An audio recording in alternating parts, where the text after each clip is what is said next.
Welcome back to the Rich Eisen Show. He's phoned into this show, and I could not be more excited to have this man right here in the flesh. He is Eric Stonestreet of Modern Family, the two-time Emmy Award-winning actor from that perennially nominated and Emmy Award-winning and Golden Globe-winning show. Also of the movie The Loft on January 30th, coming to a theater near you. Good to see you here in the flesh, Eric Stonestreet. How are you, man? Good to see you. This is full circle for me. Because if you remember, we were on our way to a Kings-Ducks game when this whole deal, you were in the back seat, hammering this whole thing out. And so I was like, what was that business, Eisen? He's like, well, you were like, well, if everything goes to plan, I'm going to have this show. And well, here it is. And here it is. That's right. You and Colin going to that Game 7. Going to that Game 7 in which you were a little bit nervous going down for your Kings. Yep. But I've never seen a Game 7 in any sport where you're in a rocking chair right from the drop of that puck. Unbelievable. That was a great game. That was Kings are having a little struggle right now, though. Well, I mean, listen, right? I mean, they're what is it? Regular season game 17, 18. You lose track in hockey. Yeah. But they're great. I mean, the Kings are. You could see that they're fine. They have depth. They have Cup. They have Cup. And they have Kopitar. They've got Cup. Yeah. You know, Kopitar's coming in, by the way. Is he? He is. And, you know, we should just say it, too, Eric Stonestreet. It was your holiday party. That made it happen? It made it happen. I booked Kopi on your show? I'd never met him. Oh, he But I'm is like, wait a minute, that's Anze guy. Kopitar. And then just like virtually every other major big-time athlete, certainly in the NFL, when I shook his hand came up to my forearm. Hockey guys' hands are the craziest things ever. Holy crap. Yeah, it's like a catcher's mitt. You're like shaking hands with a catcher's mitt. It really was just like that. Oh, yeah. Now, you are wearing your Kansas State purple today. I didn't even realize I was wearing purple, Rich. What is this old thing? You want the floor? Do you want the floor listen, here? Hey, I was willing to let all that stuff go because it seems like forever ago now. We've moved on. Yeah. National championships coming up, so whatever. But then, you know, listen, first of all, UCLA, congratulations. Mm-hmm. You won the football game. Yes. You are deserving champions of the Alamo Bowl. Yes. You won it fair and square, end of story, congratulations. But for Mr. Jim Mora Jr. to go on and to say that he is so far on the side of player safety and then to pit himself against 75-year-old, now Hall of Fame college football coach Bill Snyder, who's somehow not for player safety, really got up my skin. Here's the deal. Yeah. We had just come back against UCLA. They'd fumbled the ball. They had 16 penalties, 4 personal fouls, 1 unsportsmanlike conduct. They were a little bit of a team that was kind of falling apart. They just gave up a last-minute touchdown in a prevent give-up defense. Right. Minute and 21 seconds to go on the clock. Why not think that they're going to do something silly and stupid and cocky and fumble the ball and we win the game with it? What if if it was reversed though? If somebody from UCLA was jumping on you, taking a victory formation. But here's the thing. They'd already been playing dirty, in my opinion, the whole game, and we were crying about that up until then. Listen, if he wants to say that it was not a call he would make, completely fine, respect it, 100%. Right. But for him to take the stance that he's more for player safety than this other coach is absurd. Like, what, he lands at LAX and the flight was bumpy, and he says to the pilot, like, hey, that flight didn't end the way I really wanted it to end. You really put my kids in danger there. It's like, life happens. That's what the chin strap's for. That's what the helmet's for. That's what the shoulder pads are for. You play all the minutes of the game. And until they make that kneel down, a surrender play, like a slide, be prepared to play football. That's the way it goes. Yeah. Well, I don't think that Snyder is either also telling his guys to do, you know, you have players that are acting on their own at the end of a game, too, sometimes. I sent you this. Snyder has 16 points of success. 10 and 11, 1, never give up, 2, and 11 is never accept defeat. Yeah. That's drilled into those kids at K-State. And you know, he's teaching life through football. So maybe this is a life teaching lesson for Jim Moran to say, hey guys, we have to play till the final whistle blows. We don't know what happened. We may not agree with it, but don't go crying about it and say, I'm for player safety and Bill Snyder's not. Bill Snyder is very clear on how he feels about kids. He writes letters to kids that beat them in games. You know, he wrote did you read the letter he wrote to Clint Trickett? No, I did not.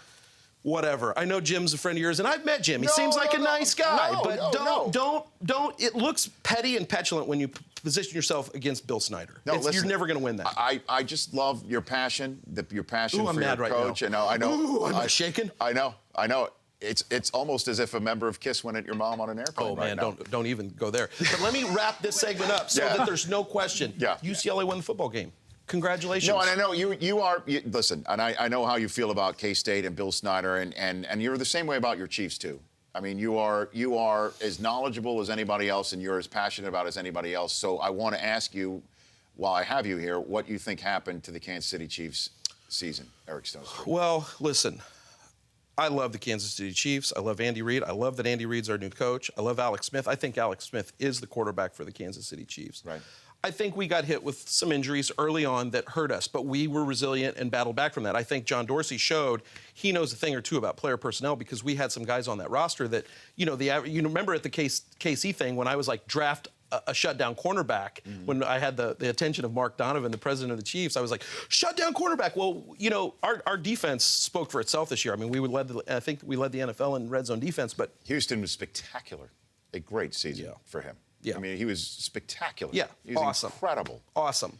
So we have the personnel there to do it, and I think we got tired. I think we were in too many tough fights, and I think at the end of the season we just didn't have the ability to finish it out. I mean, everybody knows that championship teams peak. And look who we beat. We beat the Patriots. We beat the Seahawks. I mean, we had some really good quality wins, and we had some devastating losses. That Oakland loss was like... Yeah, I know. I know. I had to check in with you after that game. Oh, my God. I felt like it was like 1992. That was unbelievable. The Loft in theaters near you on January 30th. I want to talk about that with you.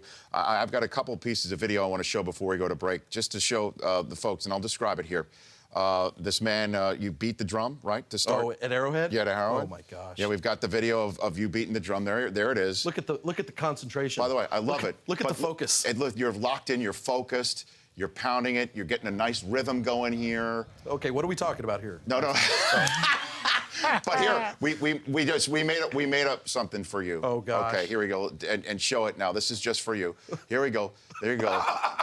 Just pound it with just Jim Moore like right there. Whack-a-mole. It's like whack-a-mole right there. Yeah, but that's against coach safety right there. I would never do that. I would want Mr. Moore to have a helmet on and make sure he's protected at all times. You're whacking him more. It's right football, there. baby. There you go. Protect yourself. You don't drop your fists in boxing. Yeah.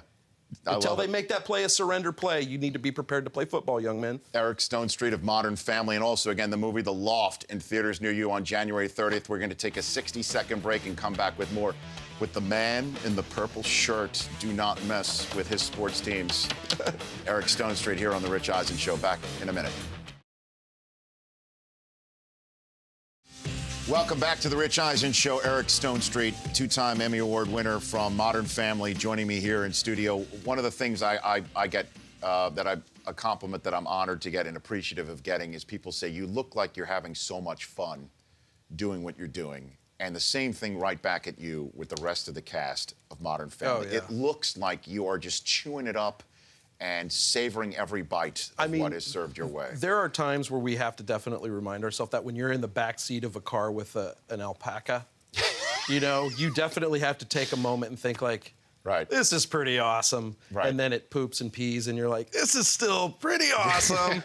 But, yeah, we definitely have those moments where we just look around and think, we cannot believe we get to do some of this stuff and get paid for it. Yeah, and win awards and get win nominated. Awards and it's phenomenal. I never knew I would have a job that would have the cultural impact that we've been fortunate enough for Mitch and Cam to have with young kids and parents of gay kids and that sort, but to have that on top of my dream job is more than this guy could have ever imagined for himself. Have you talked with Ty Burrell about the national championship game? Is he nervous he's about going. the Yeah, he's going. He's going. He is nervous, but that's his nature. I mean, he's a respectful guy. Okay. Where if I was an Oregon fan and had that team, I'd be like, we're going to stomp Ohio State. Yeah. I would believe that. But I think maybe down deep he thinks they're going to win. I think they're going to win. I think we have a little bit of a falseness of how good Ohio State is because I don't think Florida State was as good as sort of paper made them out to be. Well, that's what everybody was thinking this year. Yeah. And that's how I've never seen an undefeated team drop in polls. But don't even get me started that TCU should have been in the mix. Well, I think there should just be 8 teams at this point. There should have been 8 teams. TCU should have been in the mix. Michigan State should have been in this mix.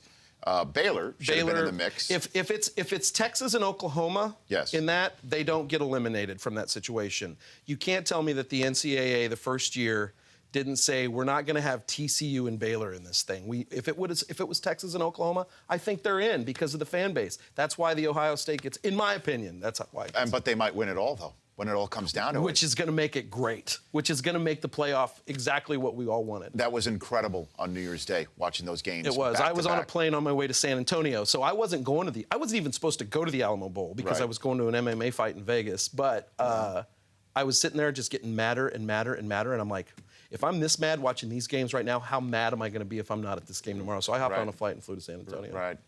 Tell me about The Loft, sir, in theaters near you on January 30th. It's a little bit of a departure for fans that only know me from, Modern Family as Cam. Yeah. But I always get a kick out of that when people say, oh, my God, Eric Stonestreet is such a straight role. It's so weird. It's like, well, you only are saying that because you've gotten to know me as playing Cam. Right. These are the kind of things that I got to do before Modern Family. But it's a thriller. It's sort of in the vein of a Basic Instinct, a throwback thriller. You don't know who did it, and you won't know who did it until the very, very end. Basically, it's 5 guys who have a loft to kind of get away with whatever they want to get away with behind their wives' backs or whatever, and a girl ends up dead in the loft, and there's only 5 keys to this thing. So maybe I did it. Oh, maybe you did not. You need to go to January 30th to a theater near you to see The Loft. I want to hit you on today's poll question, if I may, sir. Okay, yes. Today's poll question first is brought to you by Dollar Shave Club. Stop overpaying for razors with shave technology you don't need. DollarShaveClub.com delivers amazing razors and grooming supplies right to my door for a couple bucks. Shave time, shave money. Upgrade to DollarShaveClub.com. That's DollarShaveClub.com.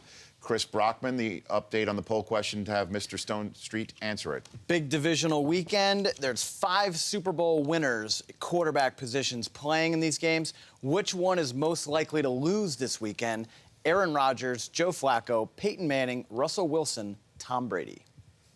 Which one do you think is most susceptible to being home by the end of the weekend? Flacco, I think. You think so? Yeah. He's got 10 wins on the road. Yeah. I mean, 10 wins, period. Yeah. Right? 10 and 4. 7 wins on the road. Think about this. Yeah, man. he I mean, he's got as many playoff wins, twice as many playoff wins as anybody else since 2008. Well, now I feel bad about picking Flacco. No, I'm just. But you're right, Eric, though. Eric, the public agrees with you. You're right in terms of 38% Joe Flacco. I love the Flacco, or the public.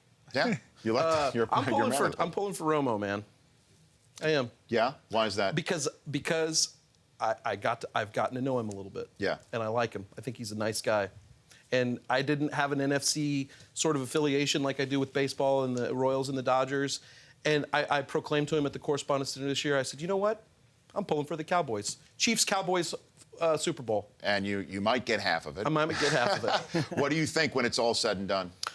Well, I'd like the AFC West to be represented, just like I like the Big 12 to be represented. So I'd like Peyton there, and I think the Seahawks. I think it could be a redo. I do, but I'm pulling for the Cowboys. I wouldn't mind the Cowboys being there. I mean, I know people hate the Cowboys. It's easy to hate them, but you know what? It's just the way Seattle is playing right now.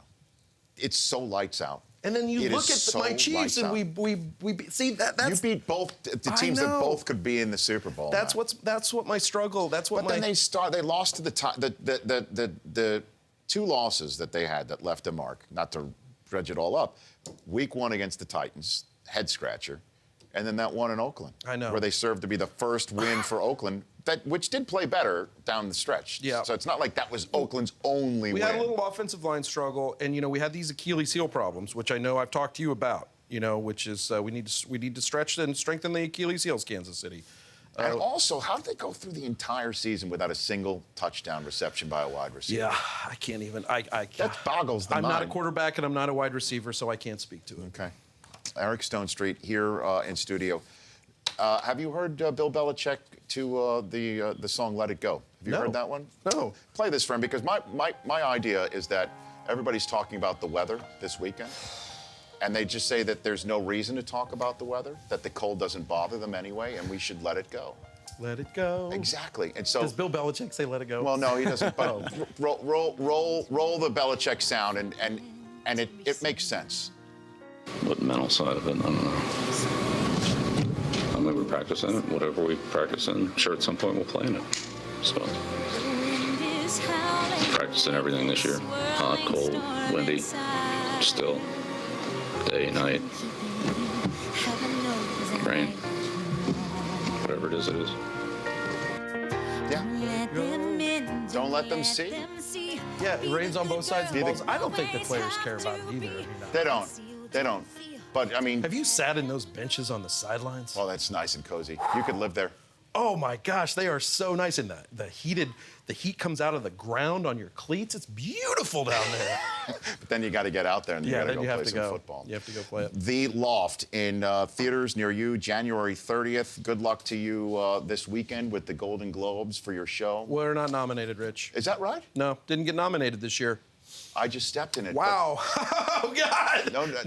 No, we're not nominated, but it's good. How does that happen? Well, because I just assumed. No, listen. I should not do that, but I mean. We love getting nominated for things. Let me be very clear. And when, the Emmys stop nominating us and the SAG Awards stop nominating us, we will be very upset. Well, what that means, though, also, it's just like, that's why I voted for Belichick for Coach of the Year. Just because you've won it before doesn't mean you shouldn't keep getting noted for your excellence. Right. Yeah, I agree with that. I am stunned That's with this okay. news. Listen, As they you know, like I'm not up to complete They date like with the to Golden bring Globes. new shows in. We were the new shiny thing for a couple of years, and I don't think we were ever going to win the Golden Globe again. So I think our time there was done. So okay. Actually, we get to take the Sunday night off. I get to work on my lines at home, be ready for work at Monday fresh, And watch some football. Watch games. some football. Yeah, Sunday I'd have nothing to do. Okay. Well, come by. Who's NFL coming Network. over? Yeah, who's coming over? You got Hit me up Brockman. on Twitter. Specifically, I was talking about girls. But yeah, sorry, it's cool. No, we can all take our pants down. Ladies. Sure, man. Go to Casa Stone You've Street. seen my ladies. hot tub, Do you have a Eisen. loft we can hang out at, Huh? or what? Do you have a loft we can hang out at? Or a loft we can hang out at? Absolutely. There you I go. do Yeah, have a don't loft. be careful of that. I know. Got to be careful of that. And you definitely, I saw your Instagram with Mr. and Mrs. Claus in the hot tub in Casa This is how Stone dedicated Street. this man is to his job. He had to leave my party early so he would be fresh, but Yes. he missed Mr. and Mrs. Claus getting there and taking a hot tub. I wish I had seen that. Yep, they come in, disrobe, into the tub. I'm like, That's why I follow you on Instagram as well as Twitter as well, at Eric Stonestreet. Thanks for coming in, bud. thank you, Rich. You are Beautiful the best. space. Thank You're you. great guy. Thank you. Back at you. Eric Stonestreet, Modern Family, and The Loft on TV on ABC's Wednesday at 9 Eastern and in a theater near you January 30th. Back with more here on The Rich Eisen Show.